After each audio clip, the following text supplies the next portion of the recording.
When you need to build up your team to handle the growing chaos at work, use Indeed Sponsored Jobs. It gives your job post the boost it needs to be seen and helps reach people with the right skills, certifications, and more. Spend less time searching and more time actually interviewing candidates who check all your boxes. Listeners of this show will get a $75 sponsored job credit at Indeed.com/podcast. That's Indeed.com/podcast. Terms and conditions apply. Need a hiring hero? This is a job for Indeed Sponsored Jobs.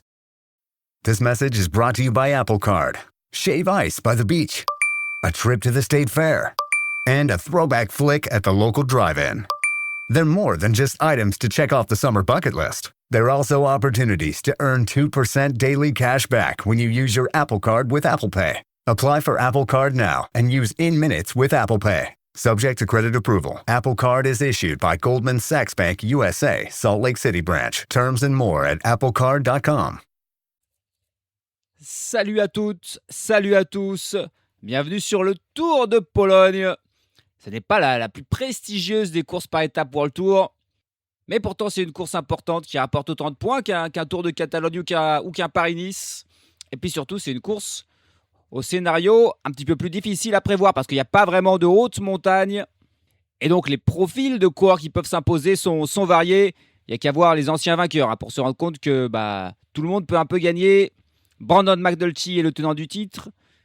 Auparavant, Jonas Vingegaard, Matej Mohoric, Ethan Hayter, Joao Almeida, Remco Evenepoel, Pavel Sivakov, Michał Kwiatkowski. Voilà le nom des vainqueurs les plus récents. Donc on a des grimpeurs, des punchers, voire même un sprinter comme Ethan Hayter ou simplement un baroudeur comme Matej Mohoric. Tout est possible et donc ça rend ce Tour de Pologne très très intéressant. Parmi ces anciens vainqueurs que je viens de citer, on a Joao Almeida, on a Ethan Hayter, on a Michał Kwiatkowski qui sont là pour tenter de remporter une seconde fois ce Tour de Pologne. Et d'ailleurs, ça fait bien longtemps qu'un coureur n'a pas remporté 2 fois ce Tour de Pologne. Preuve que c'est vraiment une compétition très difficile à remporter, très indécise. Almeida sera donc le leader de la Team Emirates. Face à lui, il pourrait avoir des coureurs comme Santiago Buitrago de la Bahrain Victorious, Andrea Baggioli pour la Lidl Trek, Louis Barré pour la Visma Lease Bike, Alberto Bettiol pour l'XDIC Astana Team. Et ils ne sont pas nombreux, les vrais grimpeurs, les vrais coureurs de classement général dans ce Tour de Pologne. Almeida, il est là en reprise. En plus, on ne sait pas trop s'il a vraiment le niveau. Donc, il est loin d'être le favori. On a pas mal de punchers intéressants. On a aussi Yann Christen et Benoît Cosnefroy du côté de la Team Emirates. Valentin Madouas pour la Groupama FDJ. Axel Laurence pour la Net Compagnie Neos avec aussi donc Kwiatkowski. Finn Fischer-Black pour la Red Bull Bora Hansgrohe. Christian Scaroni, Andras Leknesund, pourquoi pas pour l'UNOX. Mais surtout, les coureurs les plus représentés dans ce peloton, ce sont les sprinteurs. Parce qu'il y a plusieurs étapes qui devraient se terminer au sprint. Et on a notamment un joli duel entre Jonathan Milan de la Lidl Trek et Paul Magnier de la Soudal Quick-Step. Face à ces deux grands favoris, il y a beaucoup de sprinteurs. Il y a Molano, Gerben Tiersen, Matej Govekar, Paul Penhoet, Ivan Garcia Cortina, Marine Vandenberg. Sam Welsford est là pour la Net Compagnie Neos. Brady Gilmore pour la NSN. Danny Van Poppel. Andrea Vendrame, Matteo Moschetti. Ou encore Michael Zaliard. Voilà les meilleurs sprinteurs et voilà surtout les favoris du jour parce que cette première étape, c'est pour eux. Elle est très longue. 234 km de distance aujourd'hui. Essentiellement plat. Il y a quand même une petite difficulté. Elle est située juste avant l'arrivée. 7 km avant l'arrivée. 1 km 500 à 4% de moyenne. Ça ne devrait pas être suffisamment difficile pour empêcher le sprint massif aujourd'hui. Les 3 premières étapes d'ailleurs devraient se terminer au sprint. Et puis ensuite, la route se cabrera lors des 3 suivantes. Et là, ce seront les grimpeurs punchers qui pourront s'exprimer. Et le classement général aussi qui devrait avoir peut-être sa forme définitive avant la dernière étape qui, elle, sera un chrono plutôt plat de 12 km. Qui pourrait aussi avoir une influence sur le classement général. On n'en est pas là pour l'instant. On se dirige donc vers cette première étape de sprint entre Gdynia et Koszalin. C'est parti pour le Tour de Pologne. Chute de Beloki juste devant Armstrong qui est parti dans le terrain. Et attaque de Pierre Rolland. Voilà ce que nous disons depuis le début de ce Tour de France. Une chute terrible. Christopher Froome à pied. Mais quelle image du Tour. On n'a jamais vu ça. 100% cyclisme, le podcast du vélo en direct. Ça va Marion? Désolé.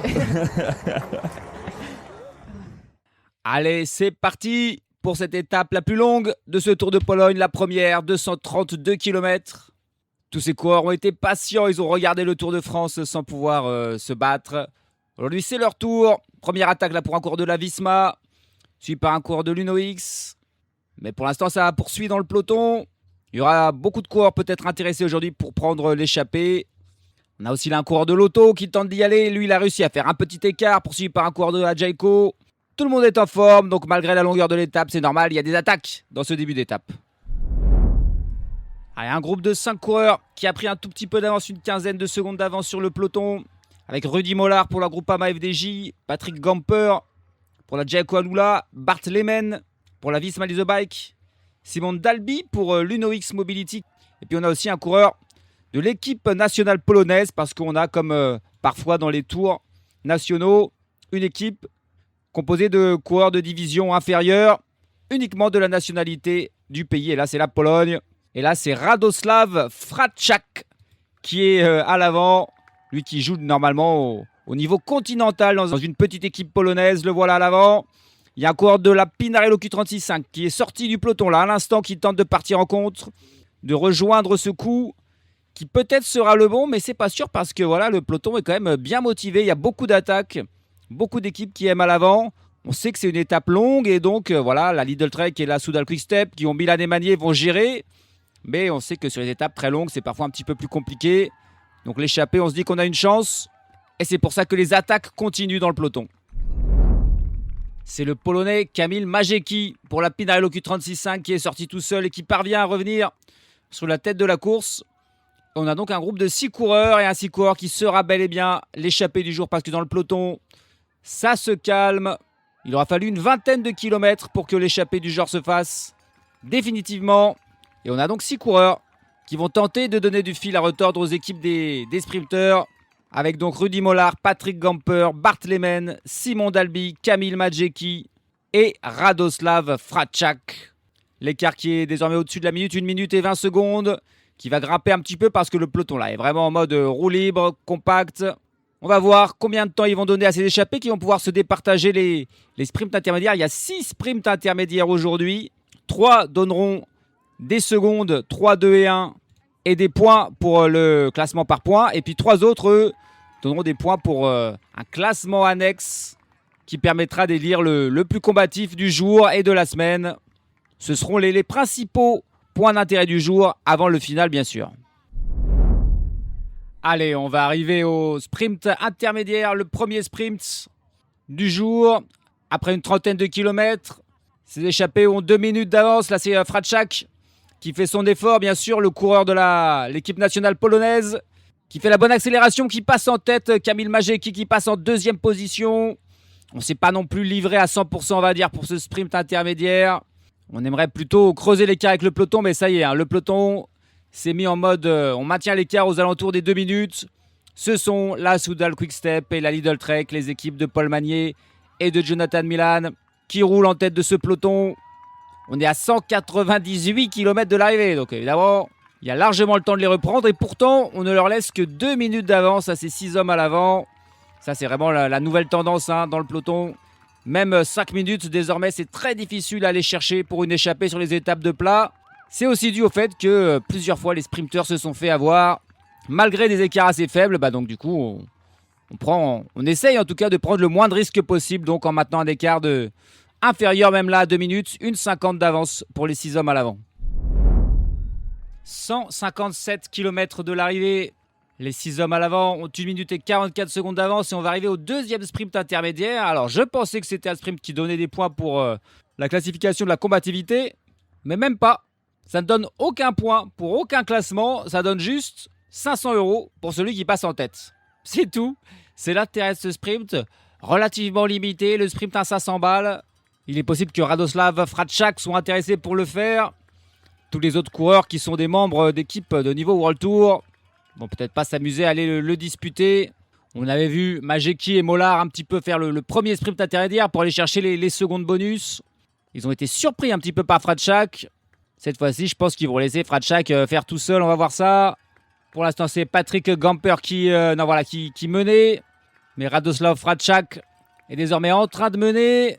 Et il va pouvoir passer la ligne. Non, il se fait surprendre là. C'est Kamil Majeki, le coureur de la Pinarello Q36.5. Oh là là, il a accéléré. Et là, Fratchak, il n'était pas vigilant. Il menait cette échappée. Et il pensait qu'il allait pouvoir passer la ligne comme ça, mais non. Au dernier moment, là, Kamil Majeki, un Polonais, a pris les 500 € à l'autre Polonais. Pas sûr que Fratchak a vraiment apprécié la manœuvre. Et au moins, ça nous a mis un petit peu d'animation dans cette longue étape. Allez, on a Bartlemen là, tiens, qui fait une accélération dans l'échappée. C'est parce qu'on s'approche du deuxième sprint intermédiaire où il y a 3 secondes à prendre. Et forcément, c'est pas un très bon sprinter, Bartlemen. C'est plutôt un bon grimpeur qui pourrait, pourquoi pas, bien figurer au classement général s'il prend des petites secondes bonus aujourd'hui. Les prochaines étapes plus vallonnées feront pas forcément peur à Bartlemen. C'est presque un concurrent pour le classement général. Donc là, il a tenté de surprendre un attaquant de loin. Mais les 5 autres sont en train de revenir sur lui. Est-ce qu'il va tenir jusqu'à la ligne? C'est pas sûr parce qu'elle est encore dans plus d'1 kilomètre. Et finalement, ouais, il va être attrapé avant la ligne. Et pas sûr que ça ait plu non plus à ses compères d'échappée. Là, ce qu'il a tenté de faire, faut essayer de rester groupé, de rester solidaire. Et à la limite, on se dispute les petits sprints au dernier moment. Mais là, c'est des gros efforts qu'ont fait Bartlemen et ses compères d'échappée pour le rattraper. Pour Bartlemen, il faudra essayer de les gagner au sprint désormais. Ces secondes. Et on va arriver bientôt là. Cette ligne, c'est Fratchak qui mène avec Kamil Majeki dans sa roue. Bartlemen en 3e position. Mais on n'est pas encore tout à fait à la ligne. Et il avait vraiment attaqué de trop loin, Bartlemen, en fait. Allez, ça y est, c'est parti. Ça lance avec Patrick Gamper. Ah, c'est plus disputé que tout à l'heure. Simon Dalby qui continue l'effort, mais on n'était encore pas à la ligne. Non, Patrick Gamper, il a tenté d'attaquer, en fait. Parce que lui non plus n'est pas forcément un très bon sprinter. Mais lui non plus n'a pas réussi finalement à s'isoler. Et en fait, le problème, c'est que y a pas forcément de panneau qui dit le sprint dans 2 km, le sprint dans 1 km. Donc c'est pour ça aussi qu'ils essayent d'anticiper sans vraiment savoir où sera la ligne du sprint. Et là, Patrick Gamper, en fait, il a lancé son sprint alors que la ligne, tout simplement, n'était pas là. Faut être vraiment vigilant. Et seulement quand on voit la ligne, lancer son effort. Allez, Patrick Gamper qui retourne dans un virage et tente de surprendre en prenant l'autre côté de la route. Même si, encore une fois, on ne sait pas trop où est la ligne. Poursuivi immédiatement par Fratchak, Rudy Mollard, Kamil Majeki qui suivent. Pour l'instant, c'est Simon Dalby qui est un petit peu distancé. Et Patrick Gamper qui continue son effort. Mais encore une fois, la ligne n'était pas là. Si, ça y est, on va enfin à cette ligne. Et Gamper a perdu toute énergie pour faire quoi que ce soit. C'est un gros duel entre les Polonais Majeki et Fratchak. Mais c'est Kamil Majeki qui a passé en tête devant Fratchak. Cette fois-ci, c'est inverse pour les deux. Et Rudy Mollard qui prend la 3e position. Bartlemen, malheureusement, seulement 4e. Ouais, Majeki, il est déchaîné. Il y a beaucoup de foule ici et il vient haranguer la foule. Il est probablement de cette région de Pologne, Kamil Majeki, qui remporte ce sprint intermédiaire, qui prend les 3 petites secondes. 3 points pour le classement de la combativité. Les points, ils sont aussi ici sur ce sprint-là. Et toutes ces accélérations, ce petit jeu pour ce sprint intermédiaire a fait que l'écart a un petit peu grimpé. 2 minutes d'écart entre ces 6 coureurs qui vont devoir réapprendre désormais à travailler ensemble, alors que l'on est à 135 km de l'arrivée. L'écart qui diminue un petit peu, là, plus que 1 minute et 10 secondes d'avance pour les échappés. C'est pas vraiment que le peloton a augmenté le rythme, c'est plutôt que les échappés, s'ils veulent avoir une chance, ils ne peuvent pas se livrer à 100%. Ils doivent y aller mollo et espérer que le peloton ralentisse aussi un petit peu son effort. C'est le fameux jeu là, du peloton et de l'échappée. On est encore à 113 km de l'arrivée, c'est très loin. On a le temps de faire un petit focus sur l'un d'entre eux. Alors parmi les 6 coureurs à l'avant, ils ne sont que 2 à avoir déjà remporté des courses professionnelles. Il s'agit de Patrick Gamper et de Rudy Mollard. 1 victoire en carrière pour Gamper, 2 pour Mollard. Voilà le palmarès des coureurs qui sont à l'avant. On va donc s'intéresser à Rudy Mollard, le français de la Groupama FDJ, le plus expérimenté des coureurs à l'avant. Le coureur de 36 ans qui avait commencé sa carrière dans le petit club amateur du CR4 Sérouane, qui n'est pas très loin de chez moi. Donc je salue ce club. Et puis ensuite, il avait rejoint en 2011 l'équipe Cofidis, où il est resté 6 ans avant de rejoindre la FDJ en 2017. Et il y est toujours resté depuis. Rudy Mollard, qui n'a pas de contrat pour 2027. Donc c'est peut-être la dernière saison de sa carrière pour le Français de 36 ans, qui a remporté une course en 2015. C'était une étape du Tour du Limousin. Et puis en 2018, une étape sur Paris-Nice. Victoire donc sur une course World Tour pour Rudy Mollard. Il s'est imposé avec 2 petites secondes d'avance sur Tim Wellens et sur Julian Alaphilippe. Le plus beau moment, bien sûr, de sa carrière. Pour Mollard, coureur très expérimenté, 16 grands tours dans sa carrière, 6 fois le Tour de France, 3 fois le Giro, et cette fois la Vuelta, où il a porté le maillot de leader sur plusieurs étapes, Rudy Mollard. Par contre, il n'a jamais fait le moindre podium sur une étape, sur un grand tour. 4e d'une étape de la Vuelta en 2022, c'est son meilleur résultat. La Vuelta, où il a donc porté le maillot de leader, il a aussi terminé 14e du classement général en 2018. C'est donc vraiment le tour où il est le mieux. Mais sur le Tour de France, malgré 6 participations, il n'a jamais terminé même dans le top 10 d'une étape, alors qu'il a à chaque fois terminé. Mais voilà, jamais de résultat pour celui qui est plutôt un équipier. Il a aussi fait beaucoup de monuments, et notamment Liège-Bastogne-Liège à 12 reprises et le Tour de Lombardie à 8 reprises. Il a participé aussi une fois à Milan-San Remo et une fois au Tour des Flandres. Par contre, il n'a jamais participé à Paris-Roubaix. Il a fait un top 10 une fois, 8e du Tour de Lombardie en 2022. Il a fait aussi 10e du Lombardie en 2019. Voilà les meilleurs résultats de Mollard sur les monuments. Pour ce qui est peut-être la dernière saison de sa carrière, on l'a vu notamment sur Paris-Nice, sur le Tour de Catalogne et sur des courses un petit peu moindres comme les boucles de la Mayenne. Il était aussi sur le Tour Auvergne-Rhône-Alpes. Et c'est là où il a fait son meilleur résultat de la saison en terminant 5e de la première étape. Aujourd'hui, il est à l'avant. Mais en fait, attendez, là, il n'est plus à l'avant. Il n'est plus à l'avant. Il est où, Rudy Mollard? Il n'est plus dans le groupe de 6 à l'avant. Ils sont plus que 5. Rudy Mollard, qui a été... le temps que je fasse sa présentation, Rudy Mollard a été distancé. Ou alors, est-ce qu'il s'est relevé de lui-même en voyant que l'écart commençait à diminuer? Et attention, maintenant que l'écart est aussi faible, là on a des coureurs de la Lotto qui tentent même d'attaquer, de sortir en contre.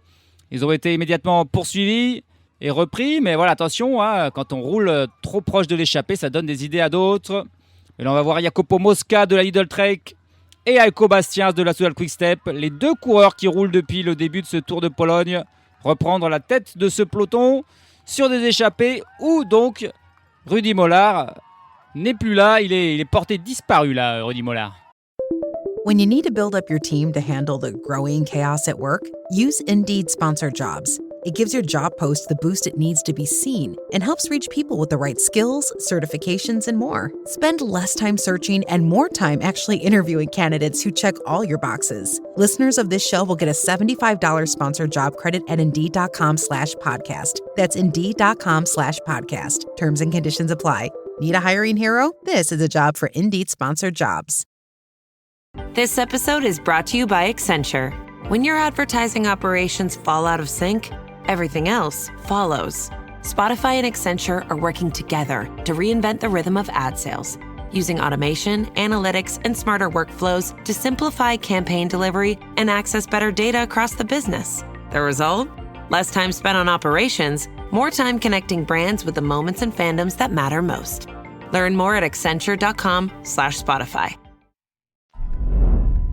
Le prix qui augmente, 1 500 € pour celui qui remportera ce nouveau sprint, le 4e de la journée. Pas de points, pas de secondes, juste du cash, de la flouze, de la thune pour nos 5 échappés puisque Rudy Mollard n'est plus là, il s'est relevé. On a Paul Pénoé du côté de la groupe AMFDJ qu'on aimerait bien faire gagner une course prestigieuse. Donc on va travailler pour lui et Rudy Mollard est de retour dans le peloton. Tout à l'heure, Radoslav Fratchak s'est fait surprendre par Kamil Maliki. Allez, c'est parti avec Ben Tullet qui lance de très loin. Étonnant, mais il se fait dépasser assez facilement par Fratchak qui va passer en tête devant Ben Tullet. Ben Tullet, oui, il fait le sprint, mais est-ce que la Visma Lease the Bike a vraiment besoin de 1 500 € de plus? Il ferait mieux de se concentrer sur les secondes bonus et pas sur ce petit sprint d'ailleurs qu'il a perdu. C'est Radoslav Fratchak qui est passé en tête. Il reste encore 95 km et 2 sprints intermédiaires encore à passer. Les 5 hommes à l'avant, Gamper, Dalby, Mayeki, Tullet et Fratchak ont 1 minute et 20 secondes d'avance sur le peloton. Le 5e sprint du jour et c'est encore un sprint là pour seulement du cash. 500 € à aller chercher. Allez, c'est parti avec Fratchak qui lance et cette fois-ci, allez, Patrick Gamper un peu suivi mais n'a finalement pas lui disputé. 500 € de plus pour Fratchak qui aura donc gagné 2000 € aujourd'hui. Je pense que par rapport à une journée habituelle pour lui sur un vélo, C'est largement au-dessus, donc belle journée pour lui sur son tour national. Les kilomètres qui défilent, 67 km de l'arrivée, l'écart toujours minime, 1 minute 20. Malgré l'énorme distance, on n'a jamais laissé plus de 2 minutes aux hommes à l'avant qui auront un dernier sprint à se disputer. Et là, ça sera pour des secondes bonus. N'oubliez pas qu'il y aura aussi des points de la montagne à chercher au sommet du Gora Chemska. La seule difficulté du jour, 1 km 800 à 3,6%. Il y aura 3, 2 et 1 point à prendre, mais ça sera situé tellement près de l'arrivée que probablement que les échappés auront été repris d'ici là. Et le dernier sprint de la journée à 45 km de l'arrivée. 3, 2 et 1 seconde. Et là, Fratchak, il est un peu en retrait. C'est plutôt Camille Maweki qui va faire le sprint en tête avec Ben Tullet dans sa roue. Et Maweki, qui avait déjà pris 5 secondes, en prend 3 de plus. Et Ben Tullet aura pas fait une journée complètement pour rien. Il passe en deuxième position et prend 2 secondes. Fratchak a réussi quand même à passer en troisième position devant Simon Dalby, alors que Patrick Gamper n'a pas participé à cette action et prend une petite seconde. Donc au total dans la journée, on aura 8 secondes de prix par Maweki, 6 par Fratchak. Seulement 2 pour Ben Tullet, qui aura perdu beaucoup de force pour pas grand-chose. L'écart qui est toujours d'1 minute et 35 secondes d'avance pour les 5 coureurs à l'avant. Désormais, c'est fini les sprints. On va aller jusqu'au final et notamment cette petite côte, cette petite ascension. Avant le sprint quand même, qui s'annonce. Un peloton toujours mené par Jacopo Mosca et un petit peu par Heiko Bastiens. 20 km de l'arrivée et cette fois, le peloton a très clairement accéléré. Plus que 37 secondes d'écart avec les 5 coureurs à l'avant. 5 coureurs parmi lesquels Radoslav Fratchak ne travaille plus. Il a fait une bonne journée, il a pris des secondes, de l'argent et là il ne passe plus de relais. Peut-être aussi un peu fatigué bien sûr. Le coureur de niveau continental n'a pas l'habitude de faire des courses aussi longues et aussi rapides. Dans le peloton d'une nouvelle équipe qui est venue travailler en la personne de l'IF Education d'Easy Post, l'équipe de Marine Vandenberg et de Noah Hobbs. Ils ont 2 cartes aujourd'hui pour le sprint, qui vient prêter main forte à la Lidl Trek et à la Soudal Quickstep. On a l'équipe de la Red Bull Bora Hansgrohe, elle, qui n'est toujours pas venue travailler malgré la présence de 2 très bonnes cartes là aussi avec Danny Van Poppel et avec Jordi Meus, dont je n'avais pas encore cité le nom, mais qui est aussi un des favoris du jour. Bref, l'espoir des échappés ne tient plus qu'à un fil. Et les échappés qui n'auront pas trop insisté, ils ont compris que c'était foutu. Et ils sont repris à 15 km 400 de l'arrivée. Ils n'auront même pas l'opportunité de se battre pour les petits points de la montagne qu'il y aura à chercher aujourd'hui. Ils sont repris 15 km de l'arrivée. Et dans 5 km, on aura la seule difficulté de la journée, même s'il y a eu des petites montées aujourd'hui, des petites descentes. Ça sera la plus dure, mais bon, à moins de 4% de moyenne. Sincèrement, je ne pense pas que ça mettra en difficulté qui que ce soit. Allez, tiens, une attaque là, à 11 km de l'arrivée, avant le début de l'ascension. C'est le coureur de Jack Olula, c'est Dries de Bonte, coureur habitué de ce genre de coup. Rarement victorieux, mais il aime bien le tenter. Il a réussi à prendre un petit peu d'avance sur le peloton, mais bien sûr, les équipes de sprinteurs sont très vigilantes. On voit l'IF, on voit la Team Emirates aussi, puisque pour une fois, ils ont un sprinter avec Molano bien organisé. La Lotto, qui devrait sprinter eux, avec Stéphane de Schwittner. Ces équipes ne paniquent pas, elles ont laissé prendre une centaine de mètres d'avance à Dries de Bonte. Tout seul, 10 km de l'arrivée, il ne pourra pas leur échapper. Je ne sais pas si c'était ça son objectif à Dries de Bonte, mais il aura au moins ça. Il passe en tête là, au sommet de la difficulté du Gora Chemska. Il prend 3 petits points. Il a 3-4 secondes d'avance sur le peloton qui lui est groupé derrière. Aucun sprinter lâché, personne. 6 km désormais de l'arrivée. Une courte descente et puis les 4 derniers kilomètres qui seront plats. Dries de Bonte sera très certainement repris, mais au moins il portera le maillot de meilleur grimpeur ce soir en ayant fait un effort finalement assez court, même si il était assez difficile. Il n'aura pas fait ça pour rien. 3 km 700 de l'arrivée. Dries de Bonte a été repris. Ça va être le sprint évidemment attendu aujourd'hui. On a les trains qui sont en place. La Décathlon qui est bien placée, ça sera probablement Thor de Goumetstadt qui sera le sprinter du côté de la Décathlon. La Red Bull va travailler pour Jordi Meus. La Tudor est là aux avant-postes aussi pour Michael Zaliard. Quasiment toutes les équipes ont un sprinter. On a aussi par exemple Filippo Fiorelli du côté de la Visma. Matteo Malucelli pour l'XDIC Astana Team. Lui non plus je ne l'ai pas cité, mais c'est un coureur qui pourrait s'imposer vraiment aujourd'hui. Zacharias Lolland pour l'UNOX. Lucas Mesgeg pour la Jack Alula. Toutes les équipes ont leur sprinter et donc attention, toutes les équipes veulent bien le placer du coup.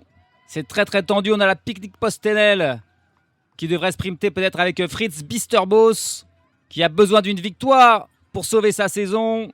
Peloton très étiré. Et la route est très large, donc on fait attention de ne pas lancer son effort trop tôt parce qu'on est très vite très exposé. La Lidl Trek, par exemple, de Jonathan Milan, là, est plutôt en retrait. Ils ont travaillé toute la journée, mais là, ils sont plus à l'avant. Ils attendent le bon moment pour jaillir. La Net Company Neos de Sam Welsford. La NSN Cycling Team aussi, bien placée. Là, ça peut être Oded Kogut ou Brady Gilmore qui vont faire le sprint. Même si pour l'instant, c'est toujours la Decathlon qui est aux avant-postes avec 3 coureurs pour lancer Thor de Gummedstadt. D'habitude, il a lui-même plus un rôle de lanceur. Cette fois-ci, ça sera le finisseur. Mais le problème, il n'a plus qu'un seul équipier devant lui, Thor de Gummedstadt. Alors qu'on est encore à 1 km 300 de la ligne. C'est évidemment bien trop tôt pour le laisser. La Red Bull Bora Hansgrohe qui est de l'autre côté de la route, qui a encore 2 coureurs pour mener Jordi Meeus. L'IF Education Easy Post sont encore 2 aussi. Oh, attention, là, il y a des vagues. Parce qu'on va arriver à un virage. Et ce sont les coureurs là de l'IF Education Easy Post qui vont attaquer ce virage en tête. Alors qu'on est à 500 mètres de la ligne. Et attention, ils l'ont pris un petit peu large. Ils se sont fait doubler par quelques coureurs. Derrière, Jonathan Milan est un petit peu bloqué. Paul Magnier aussi. Est-ce qu'ils vont réussir à finalement lancer? Pour l'instant, c'est Simone Consoli qui cherche où est Milan. Milan ne peut pas venir. C'est n'importe quoi ce sprint. Il y a au 4-1. Allez, c'est Malucelli qui lance le premier. Milan aussi qui peut faire son effort. Paul Magnier.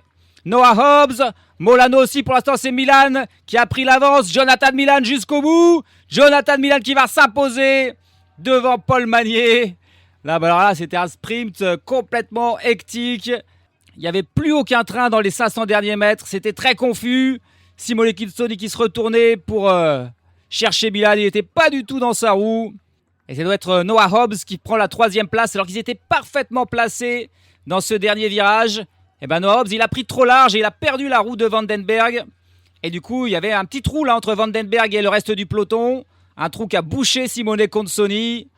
Et ensuite, chaque sprinter était vraiment tout seul. Et le meilleur, là, ça a été Milan qui a battu Paul Magnier.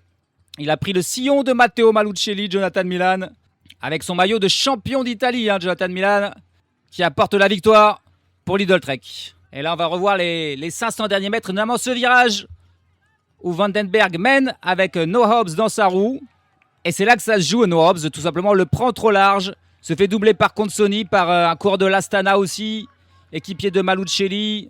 Et là, il y a 10 mètres d'écart entre Vandenberg et Consoni. Et derrière, tous les sprinteurs sont un petit peu tout seuls.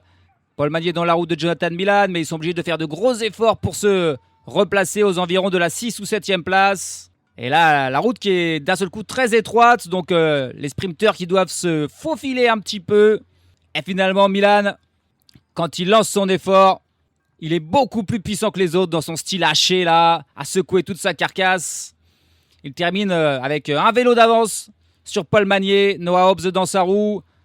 Molano, Gerben Tiersen ou Ivan Garcia Cortina sont juste derrière, mais aucun vraiment n'a pu contrer la superpuissance de Jonathan Milan. Ça fait une 3e victoire consécutive en fait pour Jonathan Milan, puisqu'il avait gagné la dernière étape du Giro. Il avait ensuite gagné les championnats d'Italie, la course en ligne, et désormais la première étape du Tour de Pologne. C'est ses 3 dernières courses, 3 dernières victoires.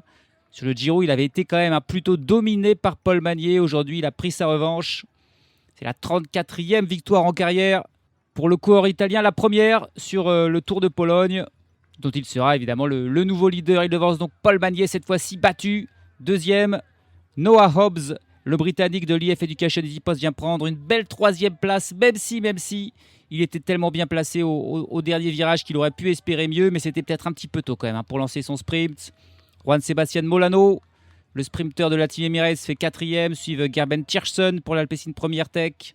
Ivan Garcia Cortina de la Movistar. Hugo Hofstetter est finalement celui qui a fait le sprint pour la NSN Cycling Team.